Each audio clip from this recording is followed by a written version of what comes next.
Another delivery tayo for today sa Joker Vilma Kubo Life Vlogs. Ngayon nag-deliver tayo sa may Bagting Gabaldon, Nueva Ecija. Ayan, nakikita nyo nasa truck pa yung ating kubo. Native na native yan. Gawa tayo ng mga nabago, mga ka-vlogs. Ayan, delivery success na naman tayo.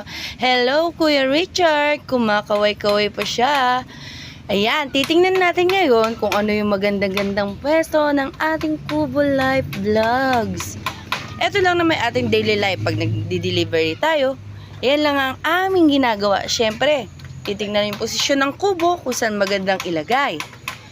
Ayan, nakikita nyo yung ating owner ngayon. Nagbebenta rin siya ng mga stones na pwede rin naman siya lang gawin na pang landscape. And thank you madam sa pag-order sa amin ng aming kubo. And si Denver ang aming driver. Yan, medyo isasakto lang natin ng konti dun sa ating pinakamagandang pwesto and spot para naman matanaw ang pinakamagandang kubo na ginawa na natin native na open houses.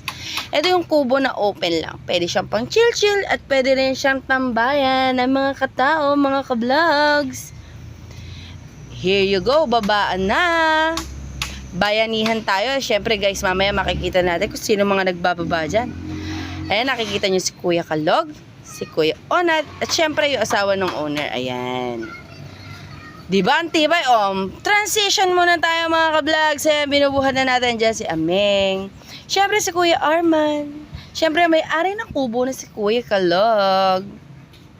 Nakikita nyo naman pulidong-pulido, malinis at native na native ang ating gawang kubo. Mga ka-vlogs, ayan, support naman natin yung mga gawang Pinoy. Please like and subscribe naman kayo. Siyempre, andyan din si Kuya Epok. Ayan, binubuhat na nila, tinitingnan nila yung magandang spot. Siyempre, pag tinitingnan ng magandang spot, siyempre kailangan dyan meron tayong patungan. Iwas anay na rin at iwas bukbok. Okay, magbibilang na yan, 1, 2, 3. Siyempre, urong-urong din, adjust pag may time. Hello, Tuning! Hello sa inyo! Ayan, di ba, sesay na nagbubuhat ng kubo. Pili lang hindi mainit ang panahon. Siyempre, mga vlogs, pag merong ganyan, iaangat yan.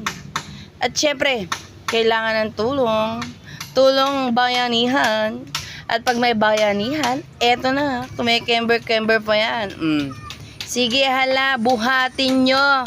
Kala nyo kayo hindi pinagmami. Siyempre, nagmami kayo dyan, guys. Kaya kailangan buhatin nyo yan ang buhatin. Para ma-delivery success tayo. Apo! Ayan na sinasabi. Ayan, kailangan na ng rest back. O, diba? May tumulong. Thank you, madam, sa pagtulong.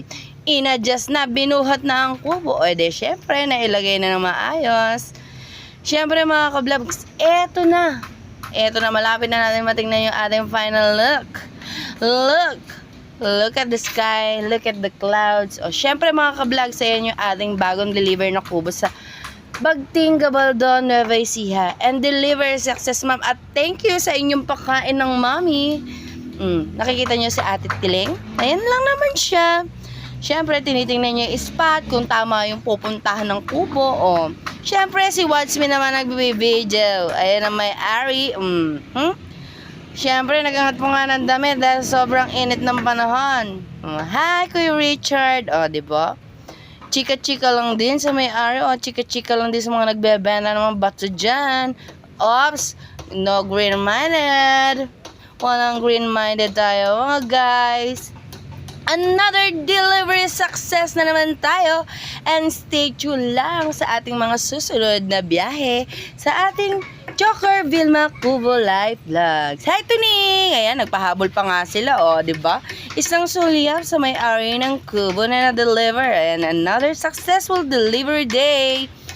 Thank you, ma'am. Ayan, sana support nyo rin yung pwede kayong bumili dito ng bato kay ma'am for landscaping. Ayan, thank you guys. Support us.